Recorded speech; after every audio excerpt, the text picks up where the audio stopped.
Bonjour peuple congolais, papa, maman, onyokwami pour na kozwa visa, agence de voyage Smart Consulting et pour na bino. Oza na posa obima na ba pays lokola Canada, États-Unis, ba pays nyonso ba État Schengen, Turquie na ba pays lolenge na $500 Smart Consulting et saleli bino assistance et visa. Ba bourse peut être disponible pour na bana nyonso baza na posa okokende kotanga libanda pour na pays ya Tunisie, Chypre et Biélorussie.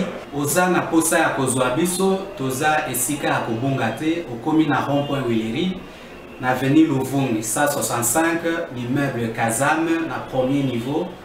Toza wana oza na posa ya kozwa ba information na nzela ya téléphone. Oza na posa ozwa biso na nzela ya téléphone obengi biso na 081 144 38 91 soit obengi numéro mosusu 081 32 62 203. Smart Consulting, avec $500 on peut voyager partout dans le monde. Merci mbote na bino nyonso esika bozwami. Bozana Kinshasa, Bozana République démocratique du Congo dans son ensemble, Bozali Banda ya mboka oyo, Congolais de père et de mère, Congolais d'un seul côté, Congolais par adoption, Congolais pour être de quoi na mona ke mboko yo, atirali kozwa identité na bisote, atirali kozwa nationalité na bisote, mamoni ke mboko yo, ezali centre d'intérêt na ye, Congolais nyonso wana topesi bango mbote. Vendredi 25 juin 2021, République démocratique du Congo, héritage, la famille Tshisekedi, la famille Kabila, la famille Kengo, la famille Bemba, la famille Katumbi, la famille Mbosso, la famille Bahati, République démocratique du Congo, héritage, ya bato, nan wakota na parti politique moko te, nan nukuta kanisa te la militaire parti politique moko, mais à la mokana tongo, akendaka mosala na ye, azaka victime makambo yo sala na politique. République démocratique du Congo, mboka pe ya bango. Mboko ezate ba privilégié bazali, bato mususu ne bazala second planté, ezate ke bana ba ya bato oyo bazaka ba kitani, bana ba oyo bazaka na table ronde ke mboko eza ya bango te, mboko ezali ya biso nyonso. Gouverneur de la ville, awa gouvernement central ndimi kotiela ka 2 millions sans nyonso pona ko bundisa likambo ya bosoto na ville ya Kinshasa, bato bakomi kotalo miso akofungama.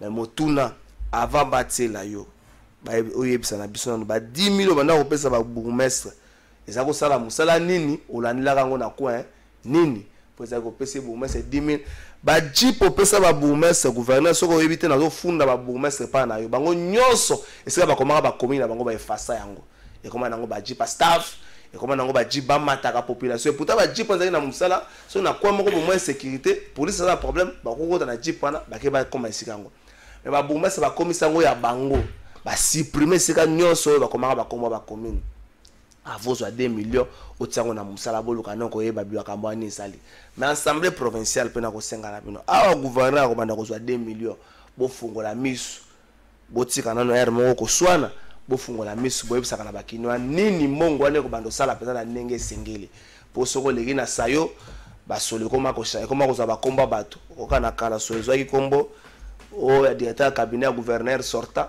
mikolo ka solo za na kombo ya directeur cabinet actuel gouverneur ba solo wane koma kuza ba kombo ya bato po nini bosoko ka kuza ba solution na makambo ala te Kinshasa mbula nini ko lata langi ya sika Kinshasa mbula nini ko za sika lokumu obosa te Kinshasa za capitale bogina bino ko za lo lati kitoko tie kazaka mesoyi mupaye na ndako na kutinda kunuza salte lokumu nyoso yake nango ya kazaka na Gombe ko kita wana zaka rapona Kinshasa nini to kolobela mkola lelo azali na tête ya assemblée nationale depuis mois de février d'une manière définitive, mais depuis presque mois de décembre, Zaki d'une manière provisoire. Yezali Bongo, président Mbosso, ou Yazali président du parti politique CRD.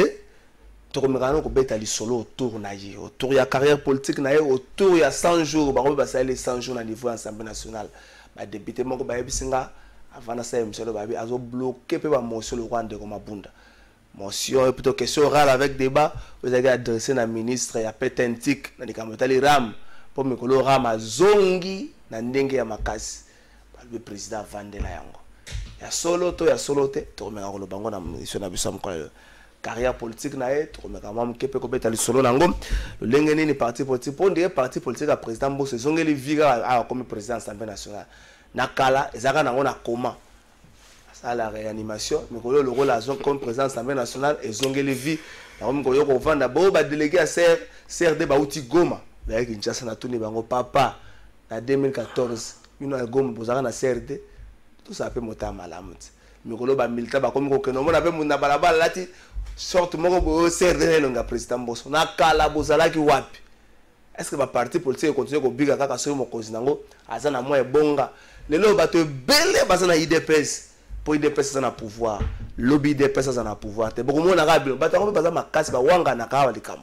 au moins na bangwana ba changer parti so iko na parti ya président Moki anda comme président de la République bango nyoso ba na parti ya président Moki bango so comme na biso Moki anda ya biso Moki anda ya biso so juste venu mo kozaka na parti nini so ko tuni ba biso ba ko biso te ngala tambola kana opposition te fona za kana pouvoir le denga congolais ko réfléchir ba policier na pesi bino mbote état de siège za na Kinshasa te état de siège ça nord qui vous en a Ituri mais nazo plaider pe pour na bino ba recré o bazana kasangulu bazana bilo wa kolia te bakoma bana misala ya bandeko na kasangulu bazo beta ba brick bazo kata ba koni bazo sala musala lulenge na lulenge mais nazo bandela soki bazuite couvre-feu na kasangulu ko banda 13h40 couvre-feu bandi po policier azuite azo ba teke journée comme okina suka bandeko bokambaka secteur wana bota lulenge nini bokoki kopesa makasi na bandeli na suka salikamba police Général Silvano Kasongo tozo zelayo ola kisabiso ba policier ba kataki chauffeur bilamba semaine no na bokasa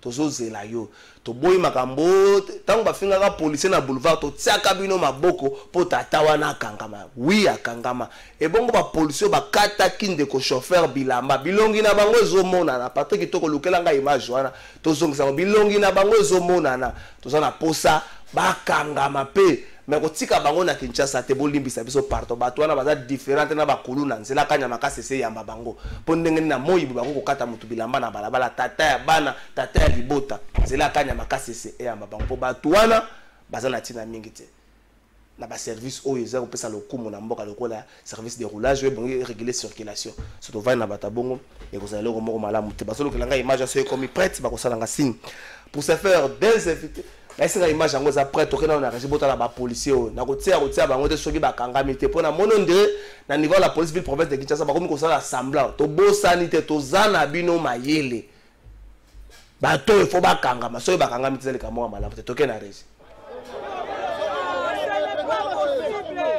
C'est devenu insupportable la tracasserie policière à Kinshasa. La scène se passe au croisement des avenues Bokassa-Kabamba. Des policiers de circulation routière s'en prennent à un chauffeur de bus pour une seule cause, refus par ce chauffeur de payer la ration de 3000 francs, pourtant son véhicule n'était pas en service. Ces PCR ont troué même le pneu du véhicule en déshabillant aussi le chauffeur, comme vous pouvez le voir sur cette image.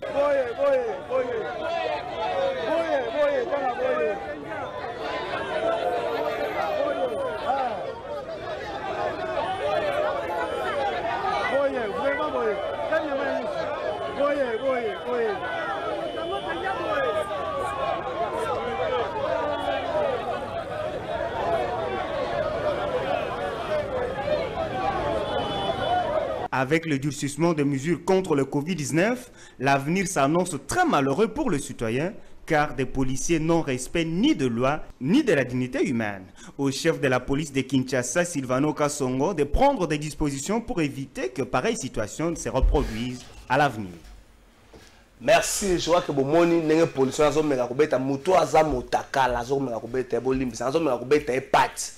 Ce que l'on kaka bat na kati environnement ju jeune garçon na policier na koti bango na kati ya bureau moko kangi policier na ko bimate.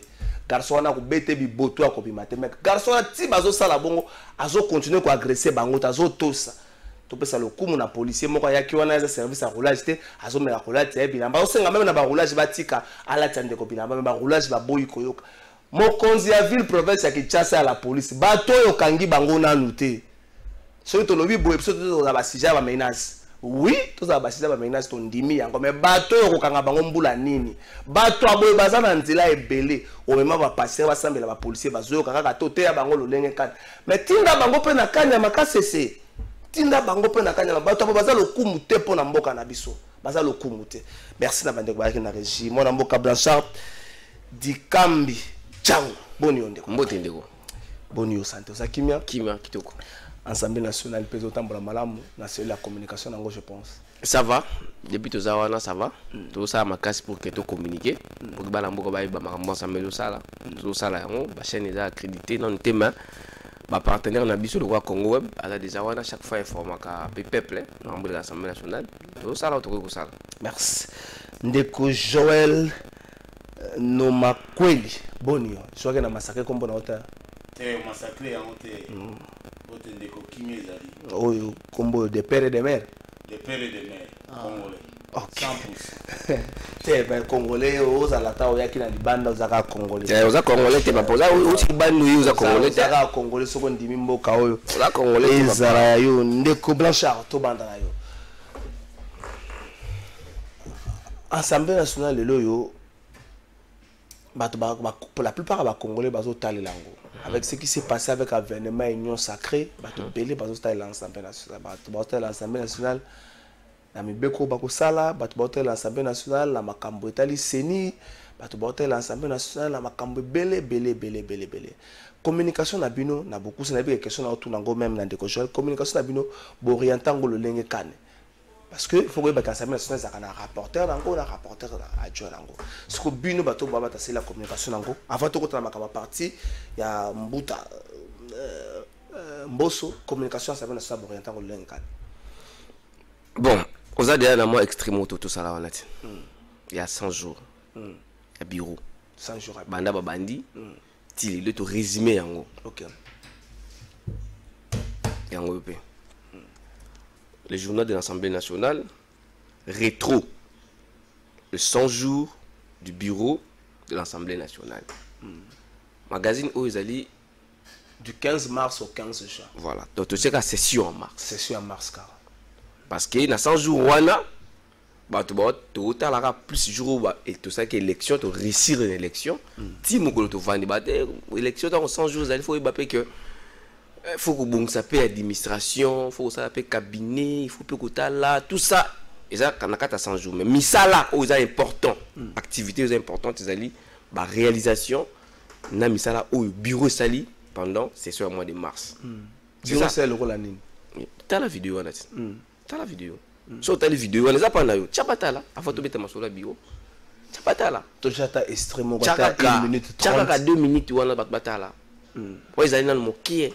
Mais ça moulaï, ils à peu près to résumé en à peu près 15 minutes pour permettre les Congolais de comprendre dans mois de mars où you bureau assemblée sali nini à réaliser nini puis aucun on la nini en fait les rapporteurs sont censés y communiquer pour na makambo itali bureau assemblée nationale mais d'une manière un peu générale biso tout qui va communicateur paye à la communication tout coopérer expliquer comment que non en moins 3 mois où bureau assemblée nationale ça bien.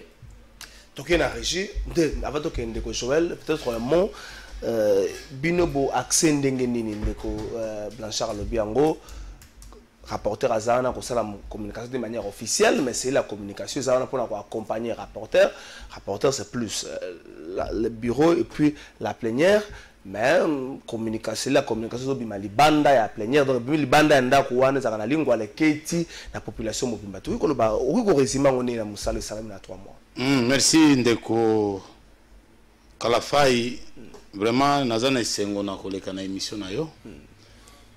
D'abord nalingina rappeler que naza journaliste spécialiste à questions politiques et parlementaires. OK.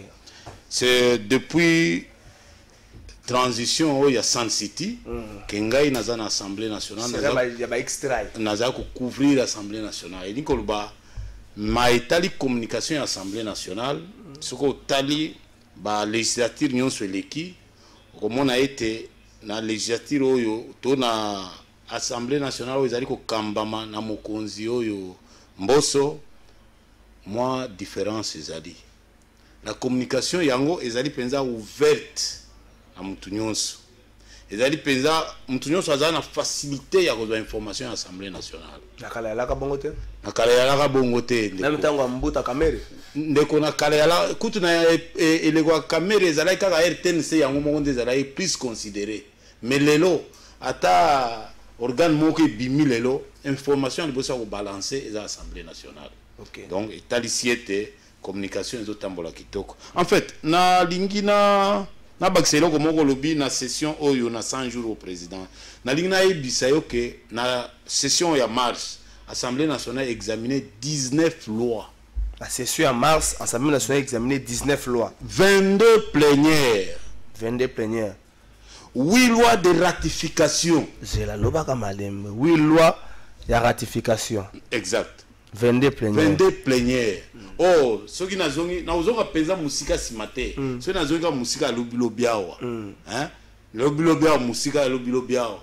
Tout soit mois de tout soit session à septembre il y a 2019 ndeko mabunda. Tout soit yango par exemple 15 septembre au 15 décembre. Tout soit yango. On a combien de plénières? 4 plénières. C'est ça, septembre. C'est ça en mars. Mars na ya 2019. Mars 2019 te pour ça qui tango ba vota ki bango.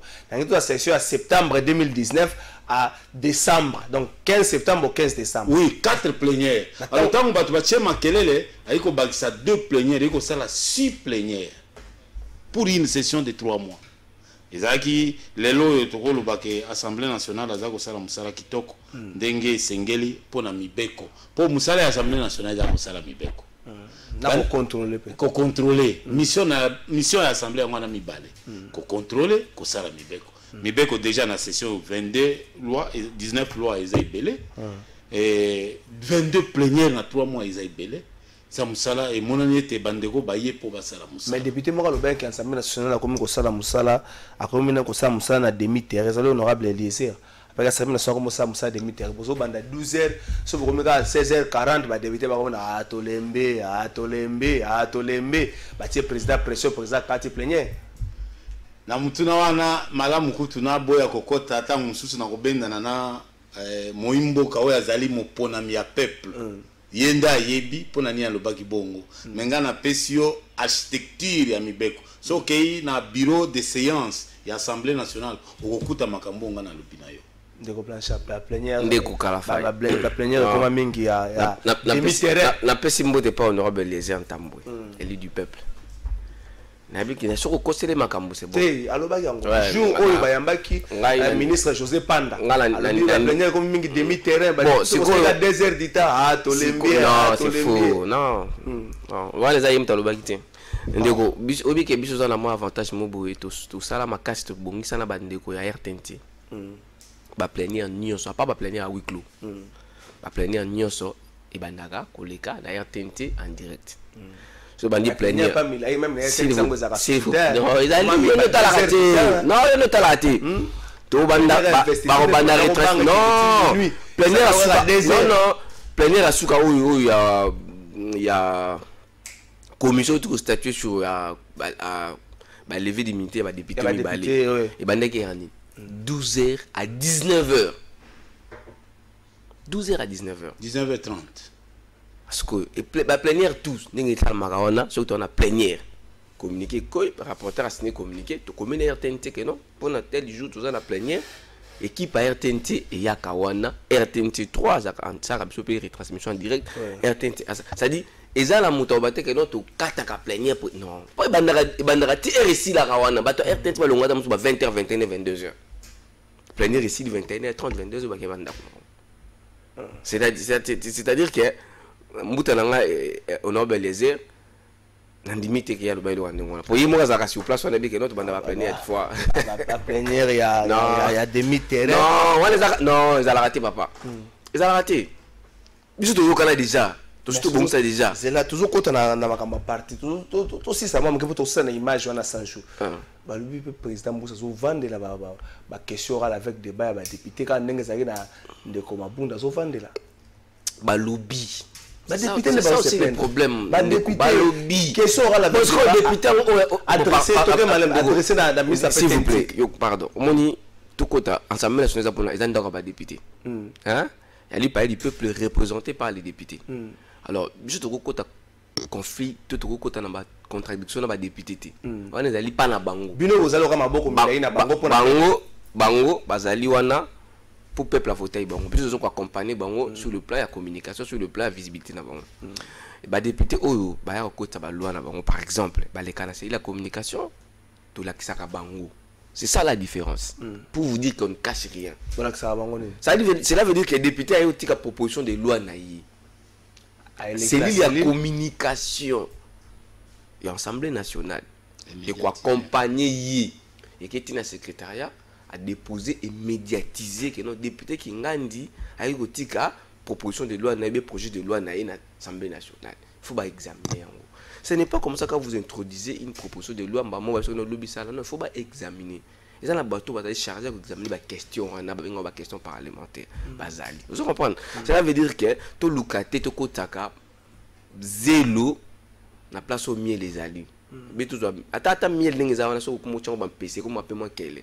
Cela veut dire que l'Assemblée nationale, ou yo, député, depuis papa dans la tête de l'Assemblée nationale, libre, na maramou nyonso, na koluba, na koseka.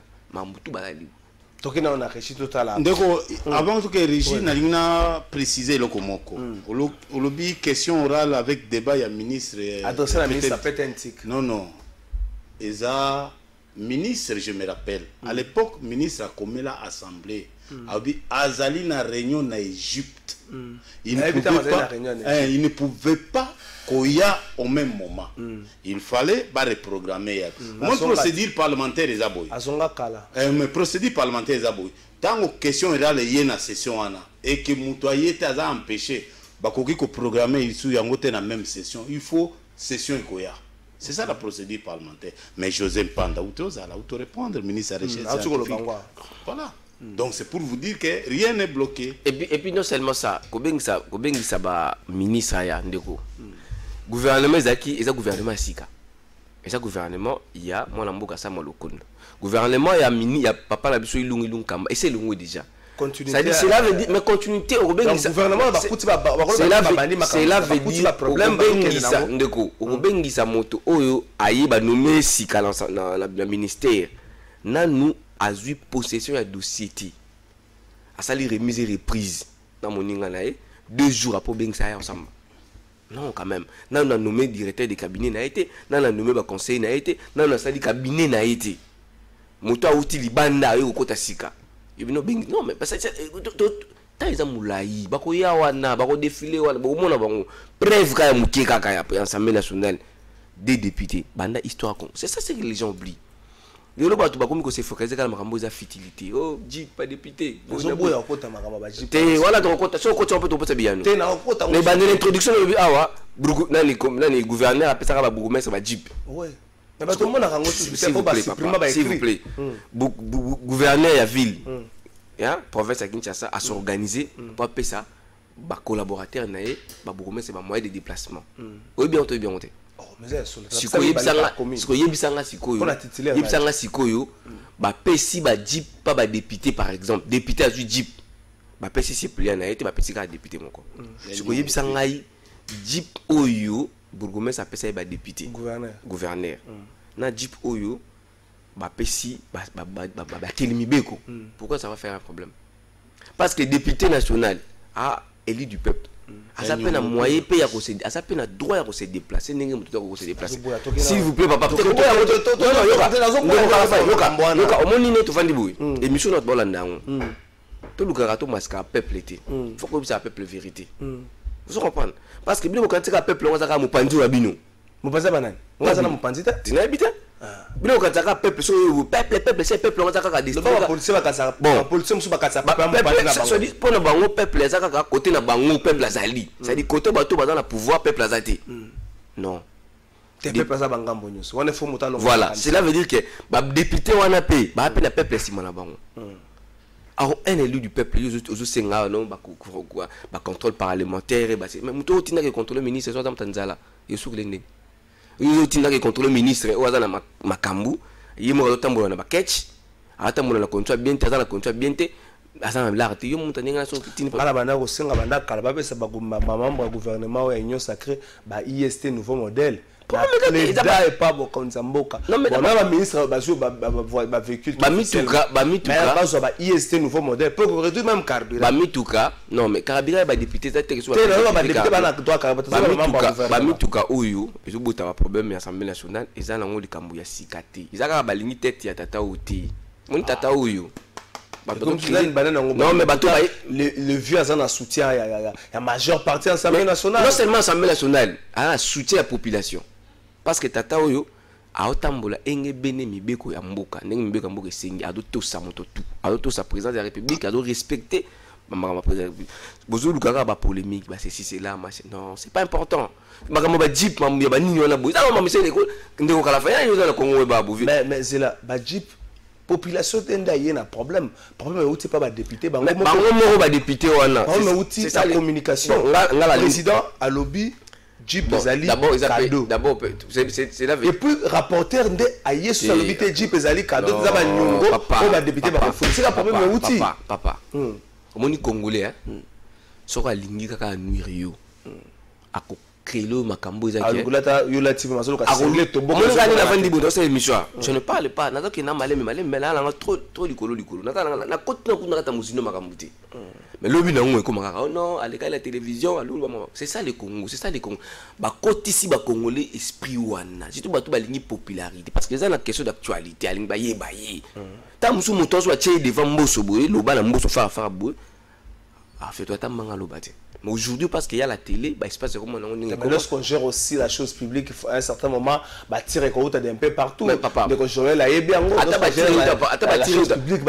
c'est là, il faut te caper ma valeur, t'es qu'on a. Tout à yo qu'à la fin, il nous a émission nous a parmi émission mené que ça. Au fin de l'année, au critique des années. Au moment où nous tournons. Ça dit mon enfant dit qu'à boyer, à moi le bizati. Quand nous le go kota ka problème na moto ça ça pour l'intérêt mboka. Est-ce que ba député wana ba ça banda to bandi rentre banda décembre si le baki même pas congé baki nan congé pour l'intérêt peuple congolais les lots de députés ba osambi sama bo lande makambo na te toujours baté ba osambi sama ndenge nini ba olekane parce que batu ba pa koli biso poudre ya munyu la misu ba zipi makambo o za capital on n'en parle plus mais binope bozana en fait parlement pas na ndingisa rota malgré tindi bango mabwaki boya été et bongo toujours azaka na simata la oya bango déjà atiwana au parlement ça ndeko na ngai oza patron ya magazine munene ce qui le lo ozui yoza patron oza na droit okoko défendre pe journaliste na omo awa tant ka songa sengi mais tant obi que non journaliste na bobi ka ibaki OK azana katima kama OK ça va kenda kaka kolongo kondima d'abord que moto na kenda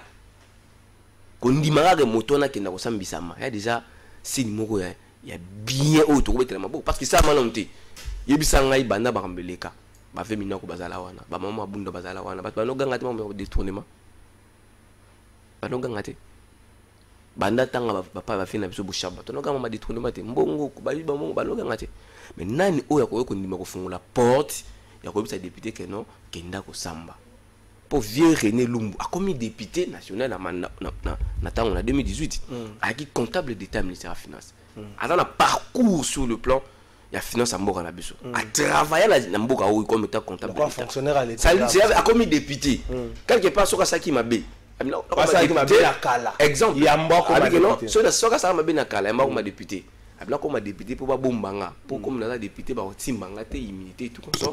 Mais les lots où comprendre que non même biso tout quoi aspirer un jour na ba bloc la photo ba ninto tambola pour ceux qui te tambolent bien té au coup face côté il ba que non tôt ou tard assemblée nationale va comme dans un système ceux qui ba sengiu papa pesa ngai député tel boya ko se justifier mon tanga salaka tanga ngala zo ba en fait je crois que bino sont balé pour ça ba journaliste c'est au-delà de officiel couloir intéressant à journaliste c'est que se disent na couloir intéressant à journaliste ndeko Joël Balobi président Bosso azana ba député bazo linge mingi po azo sola malamu le kambali chocho le chocho président Boso bo passenga terme wana bande ko bolimbisanga likambo ya MP azo sur la malam sous mama Mabunda mo député aux 4200 mais obima na nyongo mo 1880 mo 1900 président Boso tangwaye abundi pona wana atali ba député si bango bon na uti ko tambula na bino 5 bord 5 tonnes wana ba député ba kota na bango na chena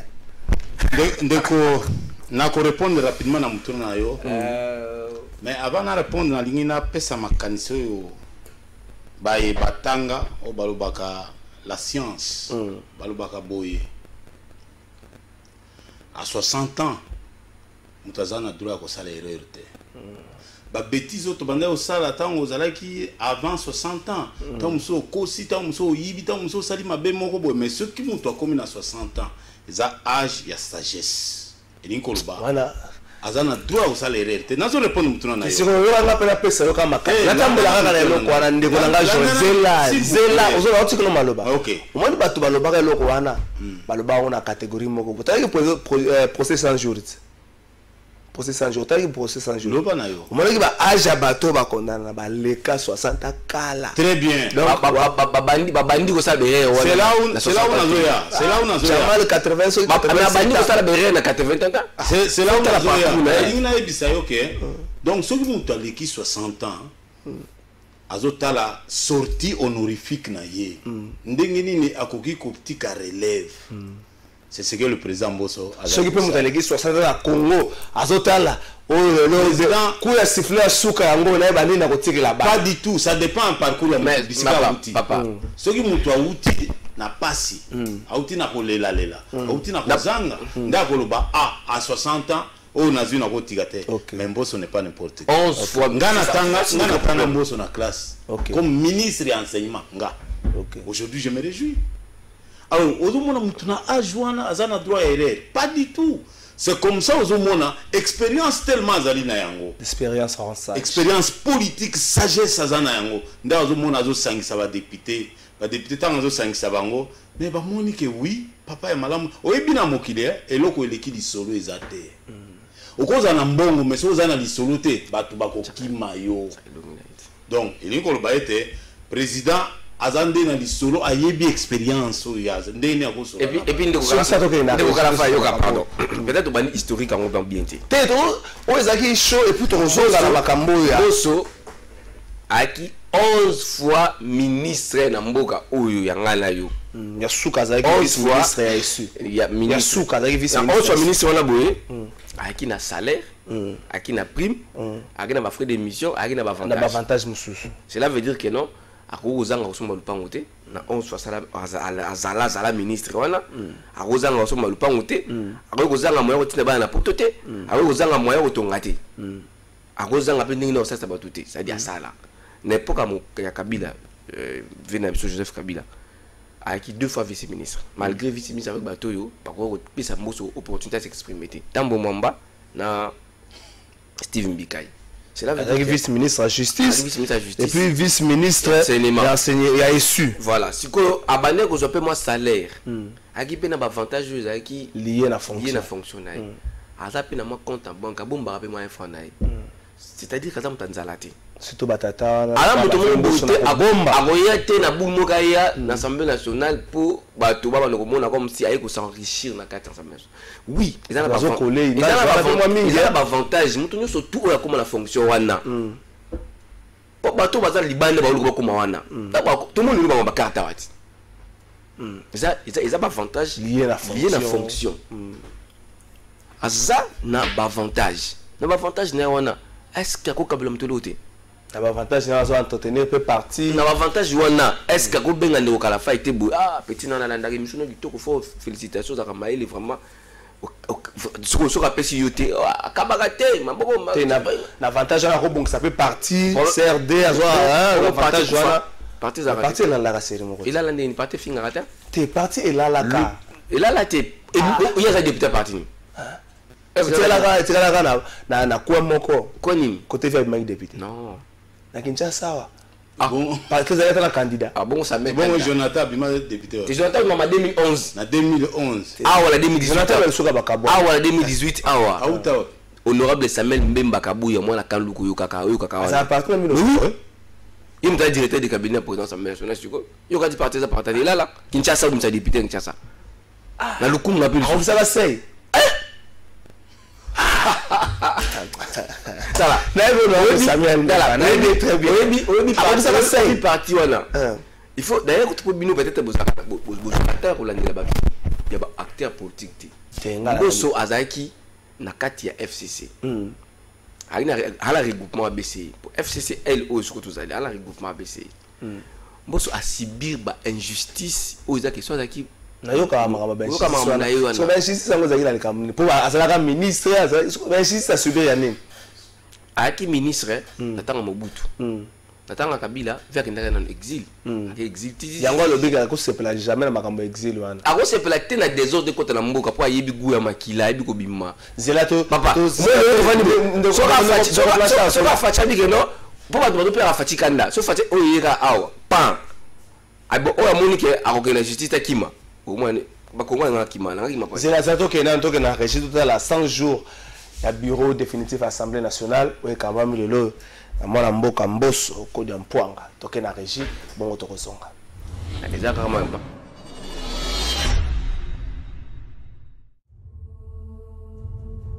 C'est un peu comme à l'image du printemps arabe que la majorité parlementaire en République démocratique du Congo a basculé en décembre 2020. Un sursaut patriotique de la quasi-totalité des élus nationaux, soucieux du blocage des institutions et de la marche du pays, salué par le souverain primaire, a changé les choses. C'est l'ère de l'union sacrée de la nation qui prend corps. Avec l'élection du nouveau bureau définitif de l'Assemblée nationale qui voit Christophe Mbosonko Diampwanga conserver le marteau de commandement qu'il a reçu depuis le bureau d'âge. Il est donc élu en une majorité écrasante président de l'Assemblée nationale avec ses coéquipiers du ticket de l'Union sacrée de la nation prônée par le chef de l'État Félix-Antoine Tshisekedi Tshilombo. Jean-Marc Kabund est élu premier vice-président. Baniwesizé Vital, deuxième vice-président. Joseph Lembili-Boula, rapporteur. Angèle Tabou Makoussé, questeur. Colette Tchomba, rapporteur adjoint. Et Kanye Foujan, questeur adjoint.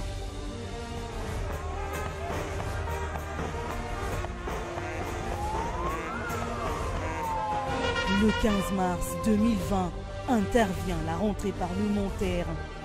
Une session essentiellement consacrée à la réforme de la gouvernance électorale, définie comme une priorité de la dite session. La loi organique portant organisation et fonctionnement de la CENI, Commission électorale nationale indépendante, a été votée et envoyée en seconde lecture au Sénat à côté de 10 autres lois, notamment celle relative aux 7 projets de ratification des accords internationaux.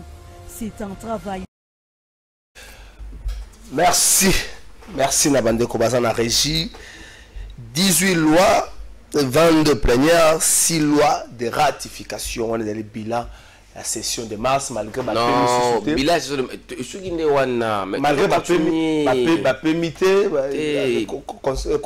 considéré à garder Bangwana, parce qu'on a chaque 15 jours pendant le Kambotali. Assemblée diplomatie parlementaire. Lelo oyo yebine nini ba tritaka RDC Libanda Mboka. Déjà d'arriver à faire ce qu'il dit, ma campagne comme un peu souple. Papa, mutako sayote, bamboka. Déjà, Madame Jani Mabunda Tikela qui président Bosso tête, il y a union parlementaire à SADC si j'ai bonne mémoire. Ah, Tikela qui était. Et ça a plaque tournante. Donc, tu as déjà dans le cadre de diplomatie parlementaire. Et dans mandat moko, mon mandat ou mandat 5 ans. Oh, le président Moussa Zali, président Assemblée nationale, il a dit deuxième mandat, il a dit mandat moko, continuité à mandat. Oui. Majorité à l'époque Koufi a créé majorité à Sikaino Sacraye président déjà on va continuer le roi Bokozari voilà continuité mais si le parlementaire ça là déjà na bamboka o eza bamboka neti ba Congo na biso boye ba ke quand les institutions Ce qui est institution de stabilité. Et quand tu as adverbe de doute, na batum sur Alibanda. Même ben investissement ko yeta. Mbokana bana bazana boyo kanité. Moi moto ya ko s'imposer na mbokana moto ya ko tiens le ko me développement ya té. Ce bozo soit entre bino. Ils ont freiné makambe belé même sur le plan international. Vous comprenez? Et c'est là que moto mo ya bwana ya abana ko convaincre batum sur swana. Biso na ko to na la na na bien monté. Tout dépendra peine na mindele. Il y a comme bon bâti. Oh, oui, bien monté. La production, la biso, tout ça. Alors, et c'est rappelé la moto. Et c'est la moto. Et c'est la moto peut arriver à soigner image ya mboka, ya parlementaire congolais, il bande ya mboka. Aïe ba ko solo na bato ba ko représenter ba mboka na bango awa na Kinshasa. Parce que t'as ka wana ba ka ma question par rapport à de cet elbow. Pourquoi faut moto moka ba ko laver image ya mboka. Biso toujours finga na réseaux sociaux na télévision toujours salir image ya mboka bato na batanga biso kaka ba collaborateur ba congolais ya biso kaka ba sala ba ambassadeur wana de ba tindre ba tek ba tala ba toujours tek ka image ya mboka ndenge mabe biso mo sans de savoir alors ka chaîne mo ba no de la télévision abo na te point ba tek chaîne wana ya ça ka côté négatif mais en même temps to tek ka image ya mboka mabe pourquoi to kozala kaka émission moko ezaka ka wana consiga ka pona ko saka ka buzo bamboka est-ce que makamba le baga vous pensez que idée ça ya ko te ka image mboka mabe to zaka ko lakisa mabe poto bongisa papa lelo mama na yo o aboti yo ndongo vandi wana bona kata ndo boyo kai na biente bibina bala bala ba bono betai po mama bila peut-être obeti lo komini o comme un poli même si tu as raison. Mais du fait il y a rebeta maman na on a mis sur ya bato. Raison non sur ça ni bon. Maman attend la mise sur le Congo c'est notre maman. Le Congo c'est notre maman. Bato ba diriger mboka Congo ba 50-50. La police a dit 50-50. Venez sur ka songa dali congolais. Moi na kini. Ya solo. Yo za moi na kini. Président Facha za moi na kini. Ve Martin Fayolo za moi na pas ça congolais dans une. Ah congolais. Ba ve mozi tout ba congolais. Ça dit entre biso mon paya zati. Toko comme ça mboka na biso ko la fuluti ke maramuto mabeleka le makala Congo ngala zaki libanda mboka mona tanga ko mbote mais oyoka be miso bango na télévision te balo leka ba finga ba koni biso ba finga biso ne ba finga o yana mabi miso oyo so mona pe ko to muso bamboka ba konzina ba konzina bango ezana ba emission bongo to ka ezana ba bongo oyo ce que la pays muso qui détourner 2 millions ça passe ezana ba mais na Congo so ko fa do ka bo détourner 2 millions oyo ça ba toi oyo pour la ni kuluni to sila na mboka na sudi. Parce que comme on s'en foutiste. Ils ont kala ba filmer yo la télévision famille il faut qui mata Sony. Mais le lot il s'en fout. Oui peut soupane ba toi na ba tikate. C'est la personne peut raison mususu. Ba message ko mon politicien yibi 2 millions. Non, yo ka pardon. Ça la c'est là non si vous plaît. Nous na yibi ya politicien ba ben on a français détournement. Papa.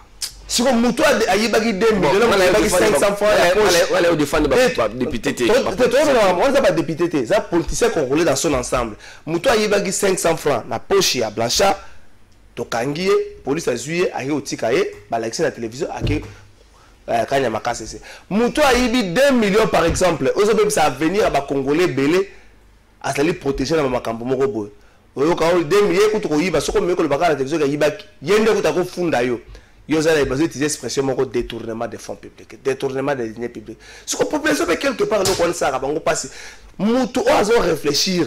Ce que nous avons fait dans ma canisse, nous avons fait stratégie de jouer. Il y a une conséquence. Tout le monde a dit tout le monde a dit que la carte est partie. Mais de quoi nous éclairer, madame Té? Parce que les Congolais, les Congolais, les bateaux, bakangami pour na moyibi tozo marché pour libérer bango. Il faut y avoir responsabilité à partager. Démocratie, c'est la macambo. C'est pour vous dire que responsabilité est à partager. Bon, papa, exemple typique. Vous avez n'a pas la responsabilité le peuple. Exemple typique. Peuple, ça peuple. C'est ça, c'est la zone où ça dit bateau, quand ça que peuple congolais, ça comme pandi moko. Que biso tout ça peut-être toujours soutenir président Fachi, toi peuple été. Bah on est comme finir président Fachi, bah on dit va peuple. Moi je préfère pas expression au fond. Bon, bah on va critiquer. Bah président Fachi, bah on va peuple. Biso c'est toujours soutenir bah visage chef de l'État, tout ça peuple été. C'est ça la différence. Que bah on va donner la population. Biso dans la population non, pas très quoi ça va tout papa. Mboka oyo politicien nyo ça redevable vers Congo. moto azali sembo liboso peuple congolais azati moto azangi lisumu ya mboka oyo azati ndenge baza wana lelo baliaka balaka ya bala pouvoir ndeko place atika nozokenda musika ozokenda musika na komo koka posa ya makambo parti na bino parti to ya kuna zela tokela na 15 minutes zela tozana inédit kasi tokela na 15 minutes zela na parti na betela ngo ndeko place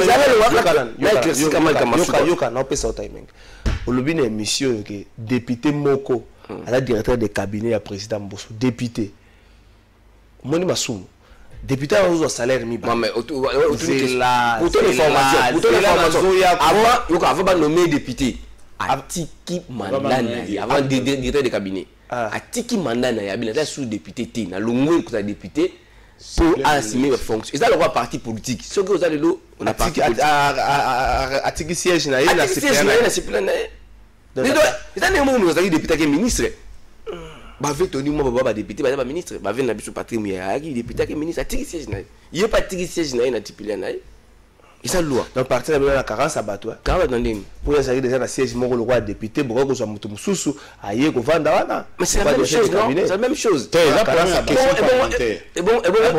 question parlementaire il faut directeur de cabinet bazwaka été parce qu'azan de konanga na famille non il faut est-ce que ndeko na yebi parti na bino wana zakana yo linga basa ni bobo tena tuni bozaka na ba militant cela veut dire que vous avez la base na bino comment base c'est-à-dire que mabe ya biso ba kinois eza po ba yo faut les kana ba télévision ndenge ba so ba les kana ba télévision ba film nga zo ko espace ko film ba lo ba mabe ya bato mais moto na ndako na ye eza na ndenge eza na ba règlement d'ordre intérieur ya ndako na ye parti CRD ezali na ba règlement d'ordre intérieur ya parti ya na ndenge oyo yango etambola mais comment ça va faire général nani ba botu nga mutu na sisi na mutu te na zo ko relation kana mitu na secrétaire général nani comme on a bato nyemi na donancier OK secrétaire général a dit comme on a maître Jean-Cy Netoula OK président aïe a parti comme on honorable Mavungu Mbunga André moi na Kanluka oyebi OK na Kanluka tant on attend le sous marmous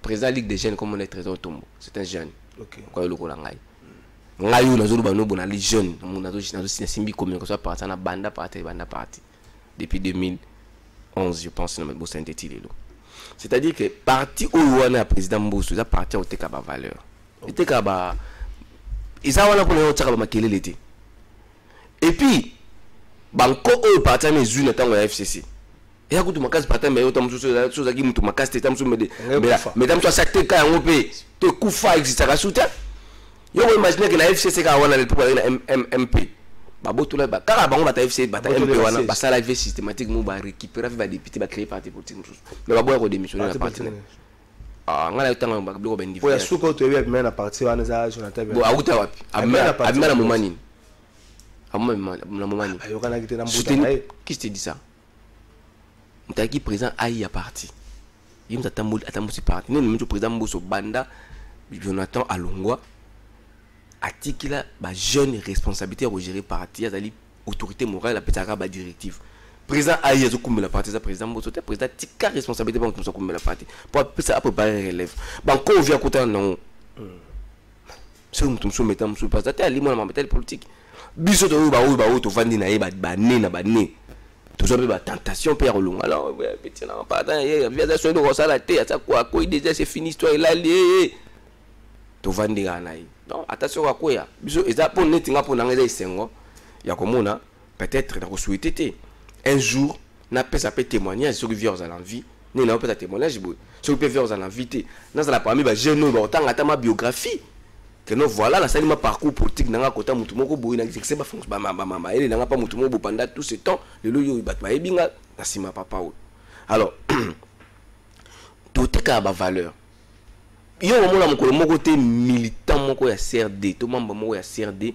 aleki na télévision aya yo comme boy exposé ko finga tengalinga exposé aya ko zongisa ma finga o ba finga président bango parce que to yebi na ba parti politique belé ba na ba communicateur ba na ba communicateur ya biso bazate po yo finga mututi OK il y a un communicateur il ne vient pas pour inciter quelqu'un na oya ko finga muto pona lika munini d'abord ko finga dans l'infraction parce que ngai na zo ngala te ya bato bato babongola mitema bakota na parti bamona nga mona na mutongo na ebo bino bozala même yimi bino bosala boye besko papa on a sala ngote tala sala ngote même bato ngala okamba na communique on sala babi ki to sala ngote soki to sala yango c'est que président de tini to sala yango parce que nous on ne peut pas faire quelque chose en méthode de communication toujours so ba kondi cela veut dire tant ba kondi ba ki bo sabo mbongo wala ba futa ba journaliste malamu to futa ba journaliste mbongo ba la samisa to sala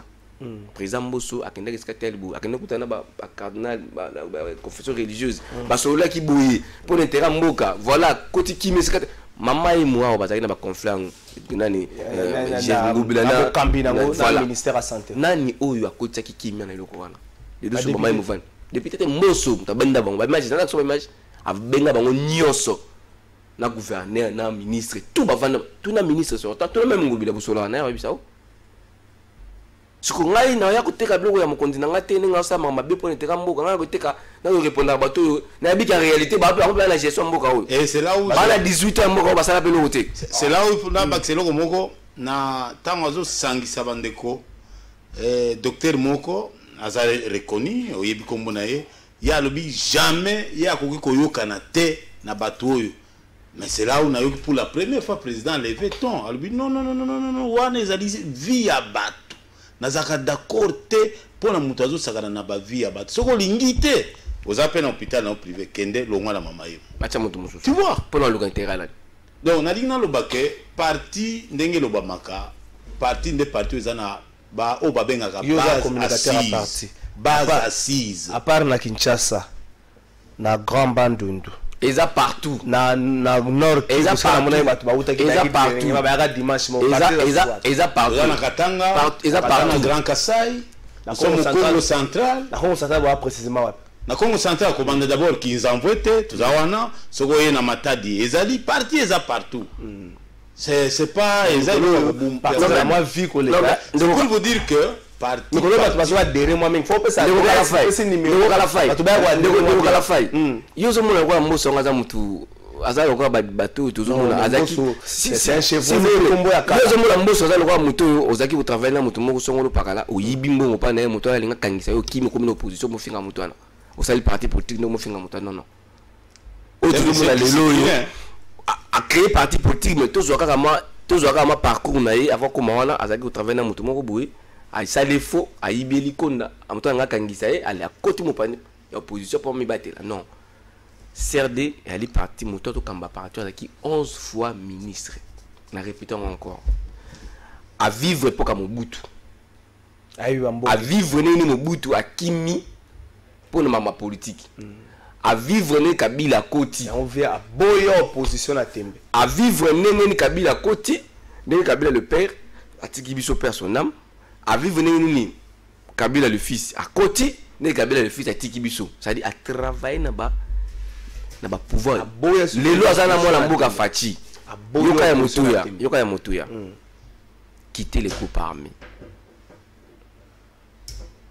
on a une député est quitter les groupes armés donc c'est la grave ça ba révélation tu sais quelle révélation papa yo yibi que attends la biso ba combo papa ba ngoku bataya se batanga ba combo te bango moko bazo ya mokonzi bango batanga ba combo te ya za mokonzi institution ye ya za a robanga attends ngota eloko na sepele pas président Mbosso soka bandi ko travailler na yo akena yo tina suka osala ye malamu osala ye mabe ye azaka kawana mais ya kino tina suka tiki yo bongo ya zonga lokiso mutu non c'est-à-dire que contrat na bino aussi azonga ka lokoki nani akena Mobutu tina suka tiki Mobutu azongi wapi ayena Kabila le fils akena tina suka tiki azongi misala na ye ya malamu azongi na Felix tina suka tiki azongi non misala na ye ya malamu tango zo mon de mutu ko travailler azongi wapi Mobutu fona landa ye mutu ko travailler na yeyo parce que za honnête Mobutu akufi il est honnête na yoka travailler na mutu boati ko trahir te atiko sala mabete aza honnête donc yango moni batu tango bazo ya te bazo lukande ye c'est ça non non mais pe na ka on na vie soko za honnête na vie hein au moins batu babando lukaka kayo bona ka oyo c'est ça oyo soko na ka oyo à trahir nani à sunolu nani na ka oyo actuel Mbosso a trahir nani à sunolu nani Mbosso aki député national na compte FCC abundi pour stabiliser FCC. Mais Mbosso malgré dans la FCC, on a pour intérêt à Mboka, attention il y a millions pour ne pas zipa intérêt à Mboka au salaire monté. État d'urgence, Covid, comment on comme l'état de siège, dans la même salle état d'urgence. Adopté et promulgué par les chefs de l'État. Mbosso. Parce que sous Mambunda non? Loi nini parce que l'état d'urgence c'est prévu dans la constitution. Loi nini. Loi d'accompagnement. Tobo beta ba détail belé c'est les cas déjà. Tobo beta ba détail belé c'est les cas déjà qui me côté na tamboka to tigma mususu wana Mbosso. Mbosso a raté qu'un jour a comme présent il y a bureau d'âge. Parce que au sein il y a FCC parce que ça qui conservé assez nga déjà ba poste pe belé. Même na kata bureau FCC. Bureau stratégique à FCC. Mbosso senga ba chaye pe akoma mambo ya bureau FCC. Azala pa mi ba to bazo pe ça fait mama kanti na kata bureau FCC. Mais il y a une conférence de présidente. Conférence de président problème temps. Parce que là on peut est-ce que place mina ko azaki na place Némia azali na place Bachador azaki. C'est pas mina ko ba la présidente. Mais carré wana.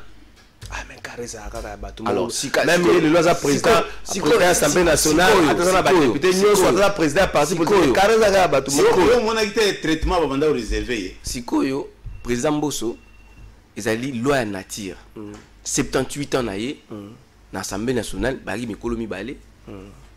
Bazala quitté empêché moko atika na ye akene katanga moko msusu akokite atiki si plan à remplacer loi nature sengini ngwana madame Mabunda sur plan to foot ba fauteuil abima Assemblée l'année yo moko oyileka juste obeta masolo mambo ileka te salama mboka oyo bureau bo reconnaître Assemblée nationale wana te fa kenda ba disou de parlement parce que ba to ça miboko ba ko mboka te chef de l'état sali bobu bobo yibo chef de l'état ka sali bobo non yo peuple yo pour bala hôtel na be mission no awe mba batebeli ba télé l'Assemblée nationale wana ba disouté ka parlement wana parce que ba notamment la bienté batali ils ont tout monté à la tête c'est normal ceux qui bureau ekoyi ba destituer bureau nana pour diriger bureau d'âge faut monter à âge le plus vieux est le Benjamin si ko tolo bagay excellence Amina tane akoma ki wana questeur Assemblée nationale a trahir nani Nenye Gaël Boussa comme qui rapporteur en Assemblée nationale a trahi un âne.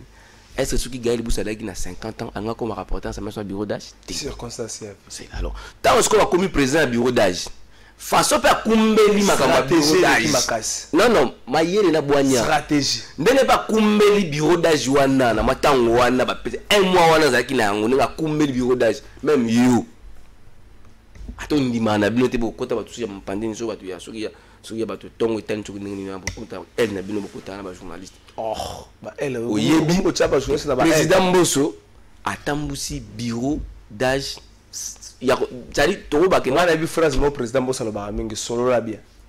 Ko so ma bien est-ce so bien ma bi phrase mo président Mbosso lo ba mingi honorable solo la bien. Aujourd'hui, la tamussi bureau d'âge, les autres comme la bureau d'âge, le député tu vas convaincre. Ah, Viwana, la maman Yele, non Viwana, Mayele. Viwana. Tu sais ces missions. Monsieur Célit. Ce qui ça, Monsieur C. Une heure de thé coquet. Et coquet. Oui. Tu sais ces missions. Il y a ça président Mbosso. On dirait que tu vas retard. Tu vas normal. Ce qui ça, de Joël, de tu vas dire retard. Ce qui ça, Monsieur C. De Joël, un dernier mot. Un dernier mot. Na peso d'abord merci na manso parce que nandengo yambi biso. Mais nako bakisa ete esengeli biso bana mboka tolobela mingi lolenge nini mboka na biso ekende liboso lelo na Afrique so duka Afrique RDC za pays za dernier sous-développé toza na 20e étage du sous-sol likolo ya nini makambo ezanga tina makambo ekoko tonga te. Mais tout ça na grâce nzamba pesi biso bato baza maele bato ko kamba ekolo bazo ko kamba ba institution nyonso esenge na biso to converger to soutenir bango poto ke de liboso bolingo eleki nyonso to ko linga te na motema kuna motema za ko beba te to sala eloko te. Merci Ndeko Blanchard, un dernier mot de Soukisa. La plus à numéro de téléphone, il y a bato bango ko en contact na ma partie. OK. Le numéro est présent AI. La partie ezali honorable Mavungu. Ndeko zo stylo 085 085 29 29 44 44 0 0 001 045 voilà 29 44 001. Il y a le numéro, il y a présent AI, il y a parti. Donc, voilà. Alors, pour la sous qui ça au moins, il y a tout côté dans mon zindo, thème en métal parlement. Parce que toujours préparé déjà, point de presse où il faut qu'on dit Assemblée nationale, base à la devant, bino, papandissa extérieur. Donc, bateau tout, bateau côté Sakab. En fait, bateau tout pas ngala qui n'a qu'une machine avant-hier parce que qui non ils a chaud.